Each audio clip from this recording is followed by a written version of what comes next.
신약성경 177쪽 요한복음 17장 21절 22절입니다.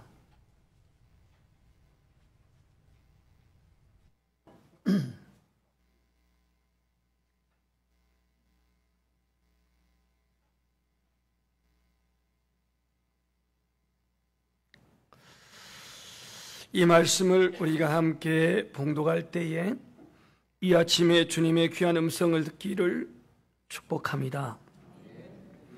아버지여, 아버지께서 내 안에 내가 아버지 안에 있는 것 같이 그들도 다 하나가 되어 우리 안에 있게 하사 세상으로 아버지께서 나를 보내신 것을 믿게 하옵소서. 내게 주신 영광을 내가 그들에게 주었사오니 이는 우리가 하나 된 것과 같이 그들도 하나가 되게 하려 함이니이다. 아멘. 오늘 주일 아침에 예배하는 여러분들을 주님의 이름으로 축복합니다.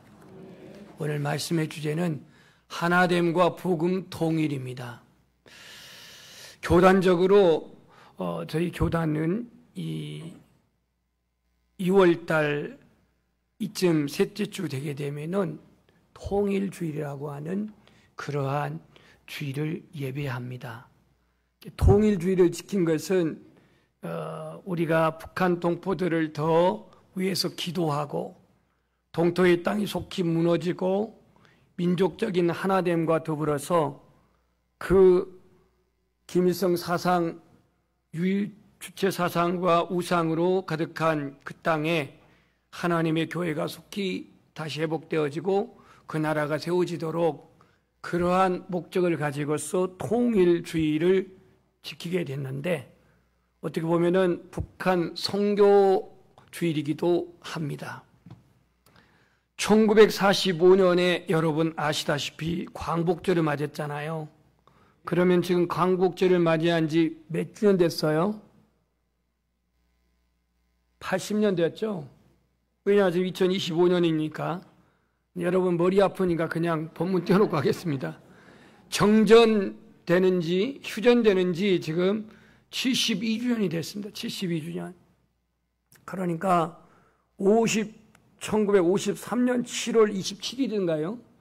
그때 휴전이 이루어졌거든요. 그러니까 앞으로 며칠 지나면 딱 72주년이 됩니다. 북한이 1959년 9월 9일이 태양절이라고도 하는데 이 교회를 폐쇄한 날입니다. 1959년 9월 9일 999 1959년 9월 9일이 교회를 폐쇄한 지 66년이 되었습니다. 66년. 그렇지만 지금 북한에는 지하교회가 여전히 존재하고 있습니다. 하나님께서는 이스라엘 민족에게 바벨론에서 70년이 지나게 되면 너희들을 회복시킬 것이다 라고 약속을 했습니다. 그 약속의 말씀이 예레미야 29장 10절에 나와 있는데 한번 같이 파란 글씨를 읽어봅시다. 시작.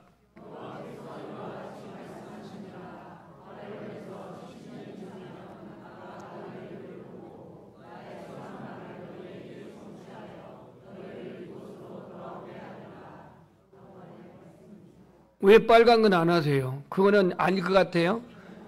예, 29장 11절에 여호와의 말씀이니라 그랬어요. 그러니까 바벨론의 포로로 끌려가서 70년 만에 해방되어 왔던 것처럼 우리 이 민족도, 한반도의 이 민족도 이 하나님께서 그 뜻을 정하신 대로 반드시 남과 북이 하나가 되어져서 한 민족의 이룰 날이 반드시 올 줄 믿습니다. 그래서 저는 지금 북한과의 분단된 이 역사가 오래됐지만 인간의 힘, 정치적인 힘, 경제적인 힘, 이런 힘으로는 그것을 다 이룰 수는 없지만 오로지 하나님께서 이 민족을 사랑하사 저 이스라엘 땅을 회복해 하신 것처럼 이 땅에도 반드시 하나님의 회복해 하시는 날이 이룰 줄 믿습니다. 성경에 보면은요, 참 아픈 사건 중에 많은 사건들이 있습니다. 그 이전에 이 하나님께서 이 민족이 하나가 되게 한 것은 복음 안에서 하나 되기를 원하시는데, 이 민족의 분단선은 사람이 만든 겁니다. 일시적으로 만든 구조물에 불과합니다. 민족과 민족의 경계에는 하나님의 주권 안에 있다고 시편 14편 17절에 말하고 있습니다. 이렇게 말합니다. 주께서 땅의 경계를 정하시며 주께서 여름과 겨울을 만드셨나이다. 땅의 경계를 만드신 분이 하나님이십니다. 그러니까 휴전선, 분단선, 이건 하나님이 만든 게 아니라 인간이 인위적으로 이념에 따라서 정치적인 특징에 따라서 갈라놓은 것 뿐이지, 결국은 하나님께서는 그 경계선을 하나님이 정하신다라고 말합니다. 그래서 하나님 나라의 가치는 하나됨에 있습니다. 하나됨. 우리 한번 따라서 하겠습니다. 연합. 남과 북이 모든 백성이 구원을 받는 것이 하나님의 뜻입니다. 이게 복음적인 통일입니다. 성경에 보면은요, 이 형제간에 깨어진 관계들이 종종 나오는데요, 최초로 가인과 아벨의 관계는 깨어진 관계로 나타납니다. 그 결과는 종속살해였습니다. 암논과 압살롬, 배다른 형제이긴 하지만 역시 저기도 결과적으로 종속살해로 비극적인 그러한 아픔을 당하게 됩니다. 그래서 최초의 인간관계는 이처럼 살인관계가 형제들끼리 이루어졌다라고 하는 것을 볼 때 참으로 아픈 일인데요, 꼭 깨어진 형제들 관계만 있는 게 아니라 극적으로 화해된 관계가 있습니다. 오늘은 통일에 대한 그 주제를 다루고 있기 때문에 성경에서 깨어진 관계를 극적으로 화해한 그러한 몇몇 형제들을 한번 생각해 보겠습니다. 첫째는 에서와 야곱입니다. 누가 형입니까? 누가 형입니까? 에서입니다. 에서. 저기에 보면은요, 태에서부터 두 국민, 두 민족이 대립과 그 갈등이 야기되고 있습니다. 여기는 장자권을 둘러싼 첨예한 갈등이었습니다. 우리나라도 이념으로 나눠져 가지고 반세기 동안 극단적인 대립 양상이 꼭 마치 에서와 야곱이 다투고 있는 것과 다를 바가 없습니다. 이삭이 리브가와 결혼해 가지고 몇 살에 결혼했냐면 40살에 결혼했습니다. 근데 이삭의 나이를 180세를 살았으니까 40이란 나이가 노총각의 나이는 아닙니다. 그런데 40세 리브가 결혼해가지고 60세에 자녀를 낳았어요. 그 자녀가 누구예요? 에서와 야곱입니다. 쌍둥이를 낳았어요. 아마 기도를 너무 세게 한 것 같아요. 거기에 보면은 이 리브가가 얼굴은 이쁜데 애를 못 낳아요. 그러다 보니까 누구요? 이삭이 기도를 합니다. 그 자녀를 위해서 기도를 해요. 그래서 결혼한 지 20년 만에 60세에 낳았는데 한 번에 그냥 이 두 아들을 준 거예요. 두 아들을. 문제는 두 아들을 준 것이 하나님의 축복이기도 하면서도 어찌 보면 그 가정의 갈등의 요인이 되기도 했습니다. 이 갈등의 요인은 발꿈치를 잡고 나왔다고 하는 이 야곱이 자기의 장자권이 내 것인데 하면서 거기에 대한 그 욕심을 버리지 못함 속에서 이 형 에서와의 첨예한 갈등이 벌어지죠. 에서는 성격이 굉장히 이 활달한 성격으로서 사냥을 했어요. 그래서 아버지가 좋아하는 음식을 자주 만들어주니까 아버지가 에서를 편애했어요. 그럼 야곱은 그래도 그 내리사랑이라고 이 야곱을 사랑해야 되는데 이 야곱은 어머니 리브가의 사랑을 받았어요. 그러니까 이삭은 큰아들을, 엄마 리브가는 작은 아들을 이렇게 이제 사랑을 했는데 결국은 아버지 속이고 형 속이고 장자권을 얻기 위해서 수단 방법을 가리지 않았던 이 야곱의 행동은 완전히 형제 관계가 깨어질 뿐만이 아니라 이젠 적대적인 관계가 돼가지고 아버지가 세상 떠나면 너는 죽이리라고 이렇게 이를 갈고 칼을 갈았던 사람이 누구? 에서였어요. 에서. 이 형제간에 얼마나 비참한 그런 대립과 갈등입니까? 저희 집은요, 형제들 간에 칼간사는 없습니다. 물론 저 위에 형하고 제가 3살 차 형이 있어서 어린 시절에 많은 다툼과 갈등이 있었지만 그래도 칼갈 정도는 아니었어요. 중학교 들어가면서부터 찍소리 못하고 뒤들지도 못하고 그 이전에는 요즘 여러분 말로 깝치고 덤비고 개기고 그랬는데 이제는 중학교 이상 들어가니까 어머니가 그 형의 위상을 높여가지고 저를 보호 안 해줘요. 그러니까 더 이상 제가 어머니 빼먹고 덤비는 일을 못했는데 이러한 갈등이 형제지간에 일어났어요. 그런데 오늘 그 갈등과 화해 어떻게 도대체 풀었을까? 어떻게 풀었을까? 여러분 그 내용을 여기서 야곱의 일대기를 다 말하자니 이 시간 설교가 끝나지 않을 것 같고 그가 이런 기도를 합니다. 한번 여러분 들어보십시오. 읽어보십시오. 야곱의 기도를 시작.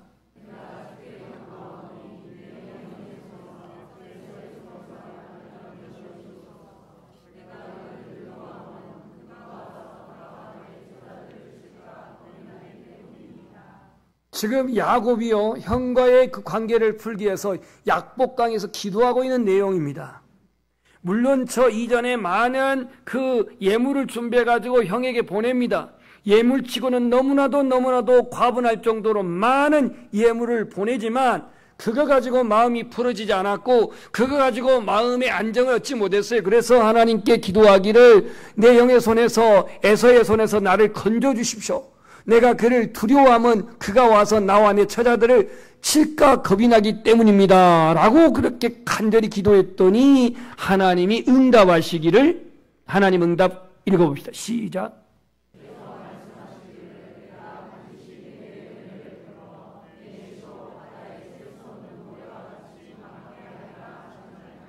아멘. 저게 지금 이어서 나온 말씀인데요. 우리는 갈등의 관계를 어떠한 예물로도 풀 수는 있겠습니다. 일시적으로, 외교적으로, 경제적으로 빵을 보내고 해서 일시적으로 풀 수는 있겠으나 정치적, 외교적, 그 다음 경제적으로 온전한 갈등을 풀 수가 없습니다. 그러면 우리나라는 벌써 문이 열렸겠죠. 햇볕 정책을 하면서 얼마나 많은 원조를 했습니까? 물론 그것으로 인해서 북한이 문이 열려가지고 개성공단이 세워지고 또 저 금강산을 다녀오신 분도 여기 중에 분명히 있을 거예요. 제가 물어보진 않겠어요. 갔다 오신 분만 오른쪽 눈 깜빡깜빡. 저는 갔다 왔기 때문에. 그러나 이 정치적, 외교적, 경제적인 전략만으로서 북한의 마음을 얻을 수가 없어요. 문이 열려질 수가 없어요.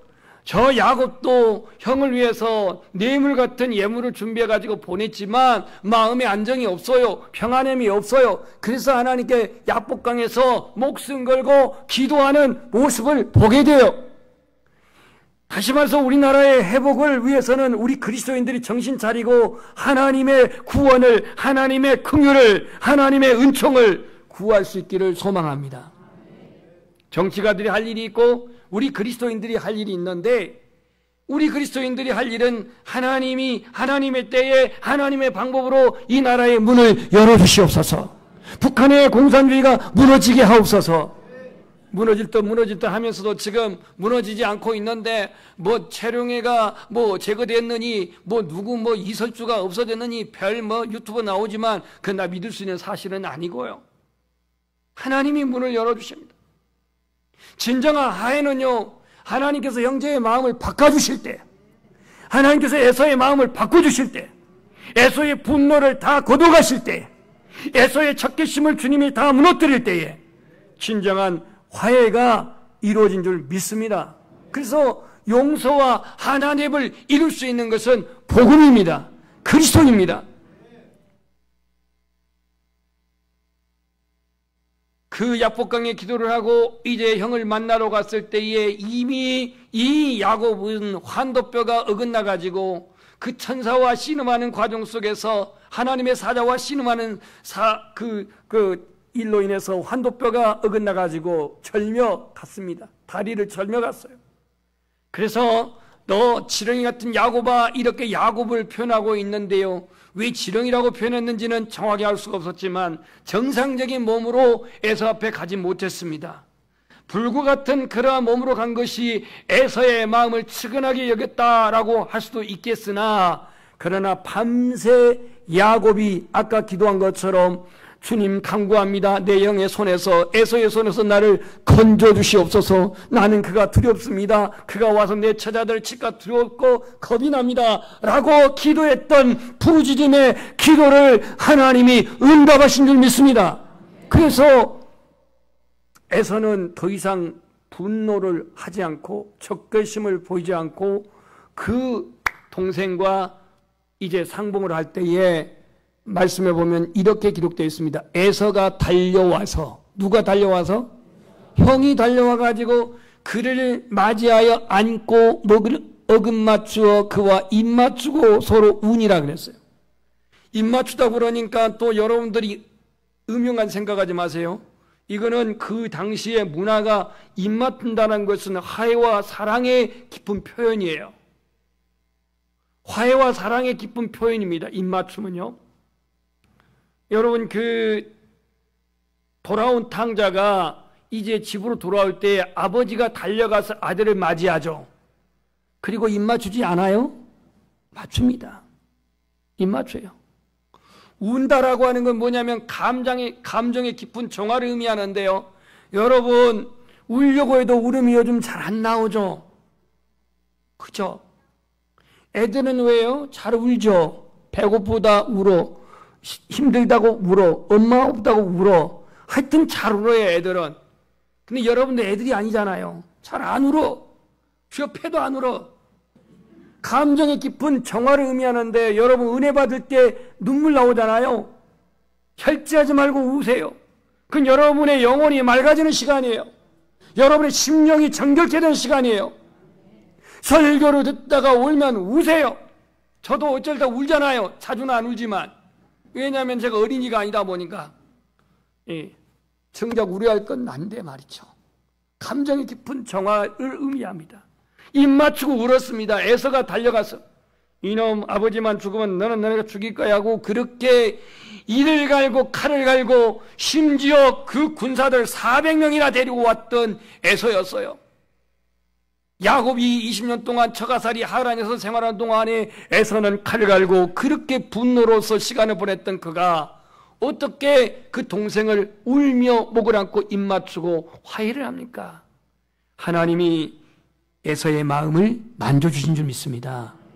하나님이 저 공산주의와 김일성 사상으로 찌들어 있는 저 북한을 만져주셔서 하나님께서 저 북한 땅을 열어주실 줄을 믿습니다. 두 번째로는요, 깨어진 관계가 회복되는 요셉과 그의 형제들인데요. 창세기 45장에 나와 있는데 이 요셉이 화해하는 극적인 장면이 45장에 나와 있어요.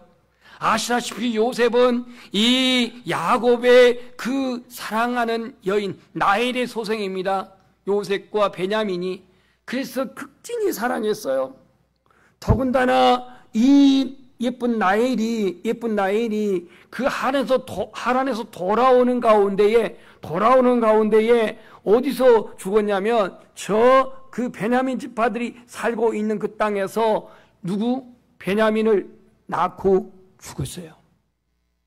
낳고 죽었어. 그러니 얼마나 이 야곱의 상심이 컸겠습니까? 사랑하는 아내 라헬을 잃고 그리고 베냐민을 얻었는데요. 그래서 이 요셉에 대한 아버지 야곱은 사랑이 극진했어요. 형제들에게 입히지 않는 채색옷을 입히고 형제들은 양치기를 시켰지만 이 요셉은 집에서 그냥 데리고 있었습니다. 그랬던 요셉이 산전수전 공중전을 다 겪고 애굽에서 총리가 되었어요.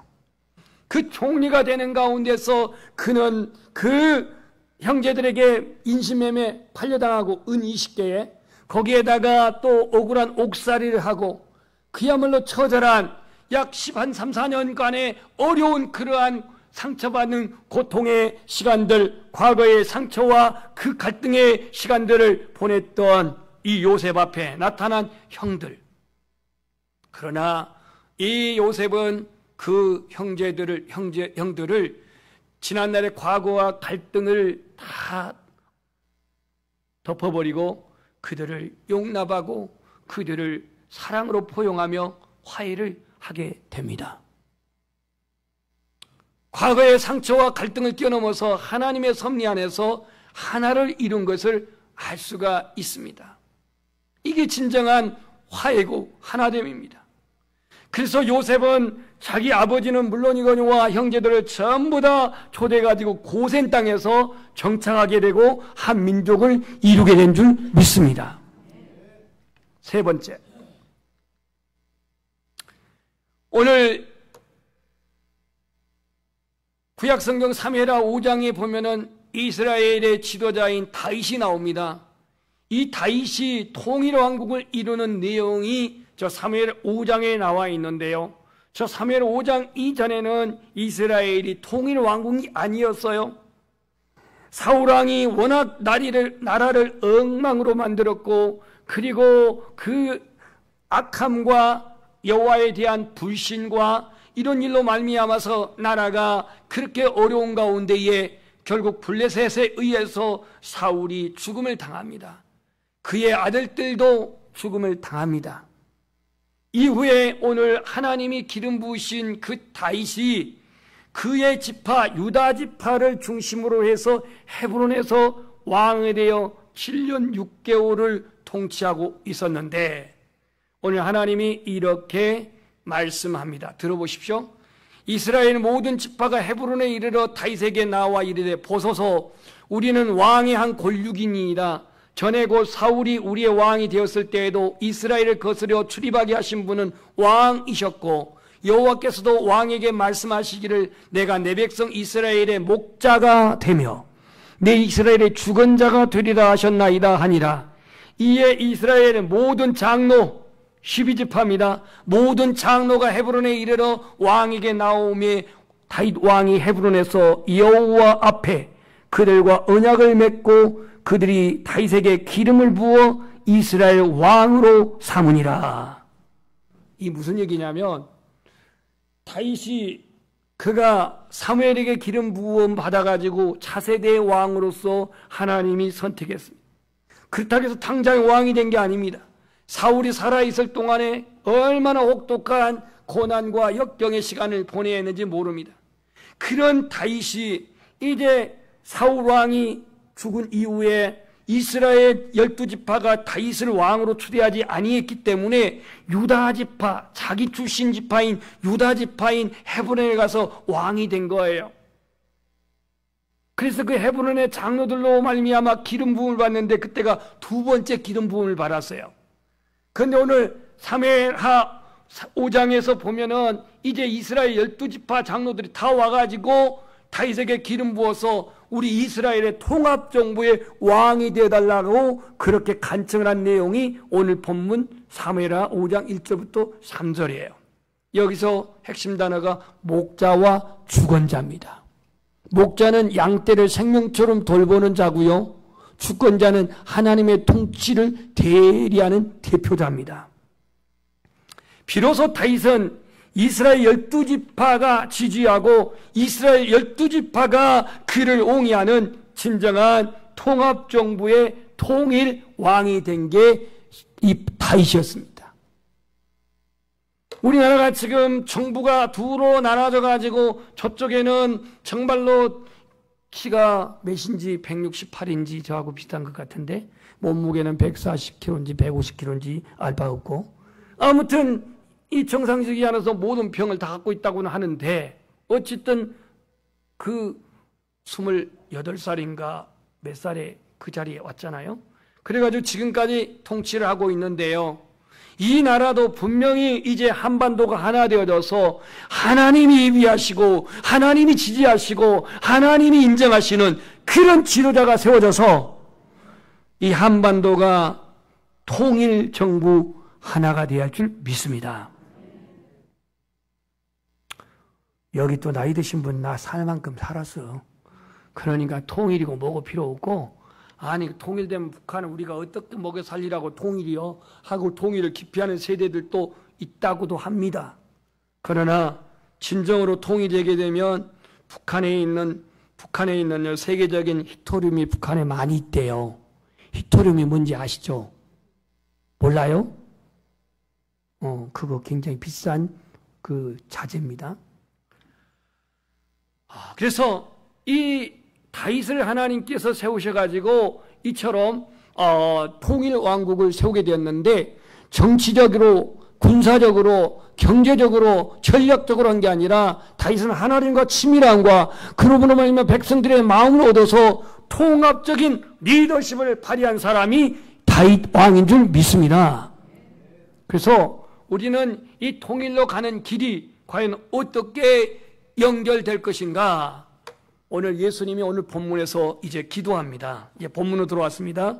아버지여, 아버지께서 내 안에 계시고 아버지 안에 내가 있는 것 같이 그들도 다 하나가 되어, 우리 한번 따라서 합시다. 그들도 다 하나가 되어. 그들도가 여기서 누구냐면 예수님의 제자들이 먼저입니다. 예수님의 제자들이요, 예수님의 가르침을 받았고 예수님의 사랑을 받았고 훈련을 받았지만 하나가 되지는 못했어요. 그래서 주님이 오른편에, 주님이 이제 메시아로 등극하게 되면 요한과 야고보는 오른편에, 요한은 왼편에, 이런 식으로 자리를 요구하지는 않나. 오늘날 어떠한 정부가 세워지면 그 농공행상이라 해가지고 자기의 공로에 따라서 무슨 종리니 뭐니 하고 그렇게 자리를 얻으려고 하는 것처럼 예수님의 제자들도 그러한 일로 인해 가지고 주님은 십자가의 길을 가는데 그 길을 알지 못한 이들은 누가 오른쪽이냐, 누가 왼쪽이냐, 누가 더 1인자냐, 이런 대결을 하고 있는 제자들의 마음에 주님은 내가 아버지 안에 있고 아버지가 내 안에 있는 것 같이 그들도 다 하나가 돼요.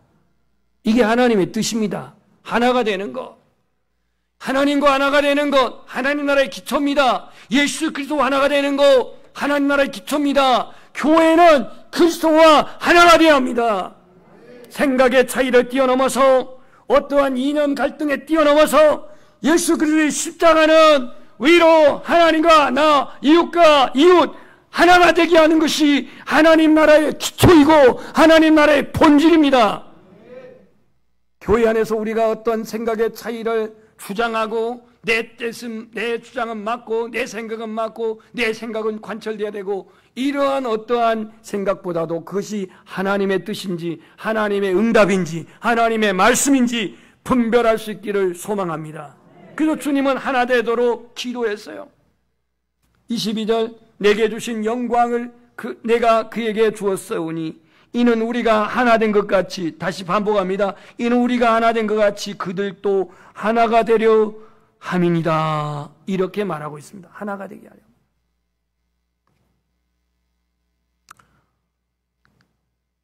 우리 에베소서 1장 7절과 10절, 아까 예배 시작할 때 제가 이렇게 예배 부름 앞에 불렀던 읽었던 말씀인데 한번 읽어봅시다. 우리는 시작.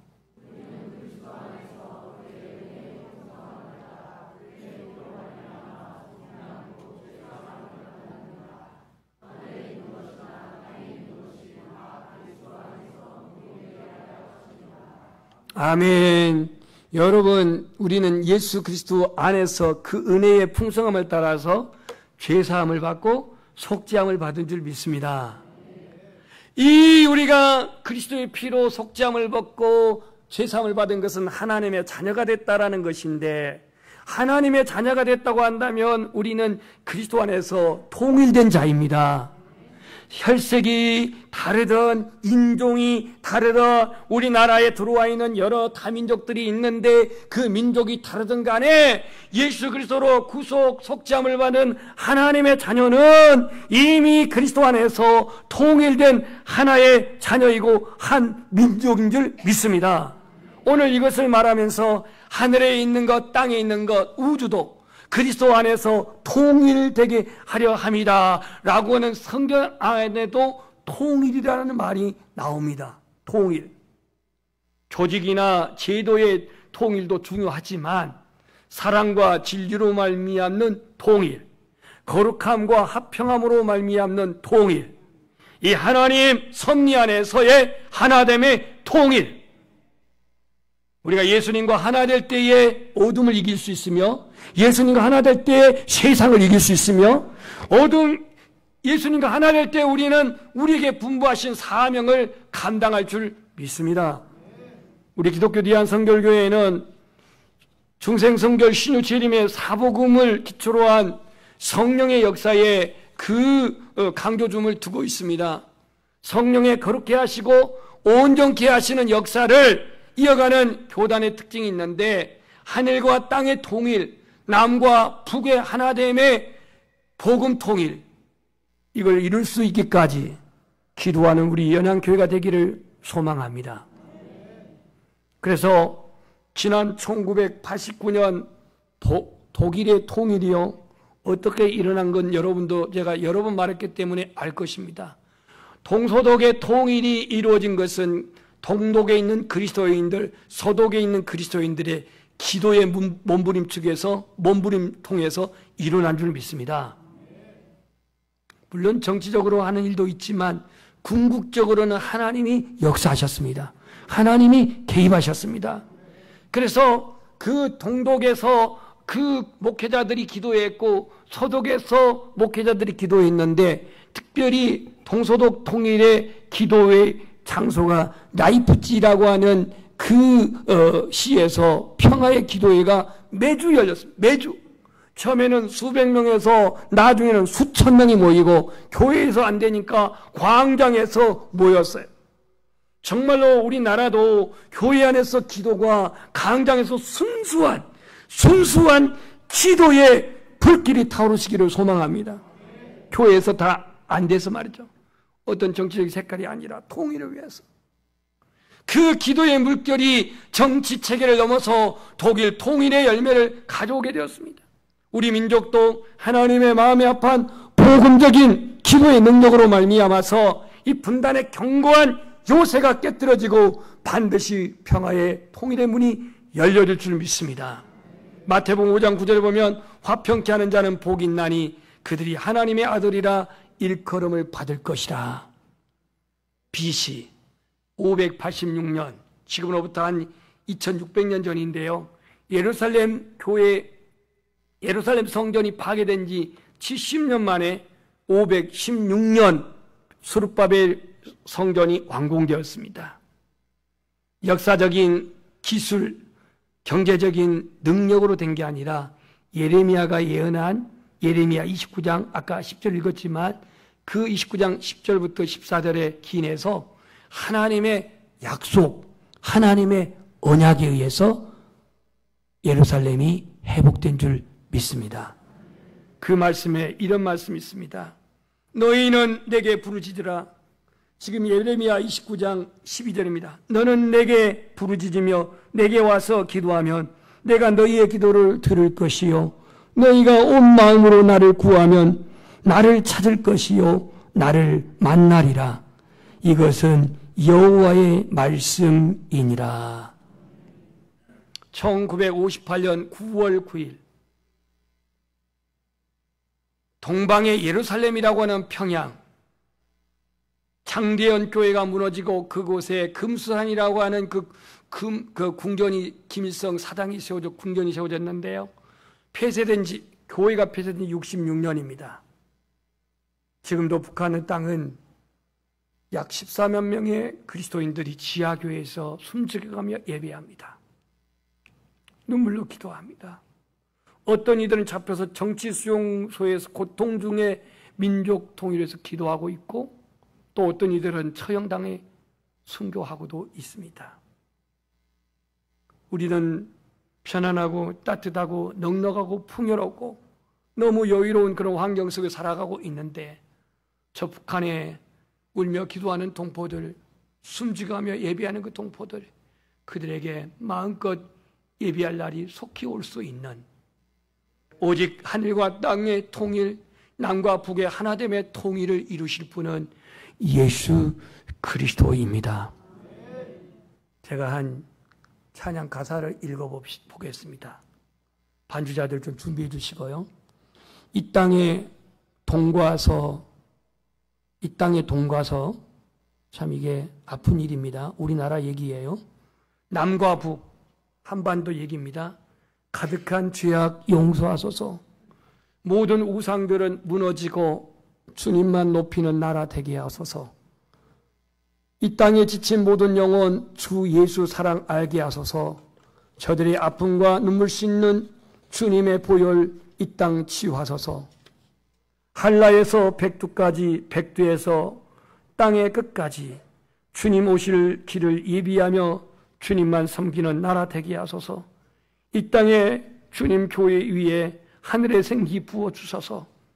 열방을 치유하는 주 백성 주님의 군대를 일으켜 주소서. 성령의 새바람 이 땅에 불어오소서. 주님의 영의 그 생기로 우리를 다리사시사 이 땅에 하나님의 영광 거하는 그런 나라가 되게 하소서. 열방에 하나님 영광 비추는 그런 나라가 되게 하소서. 우리 함께 고백하겠습니다. 찬양합니다.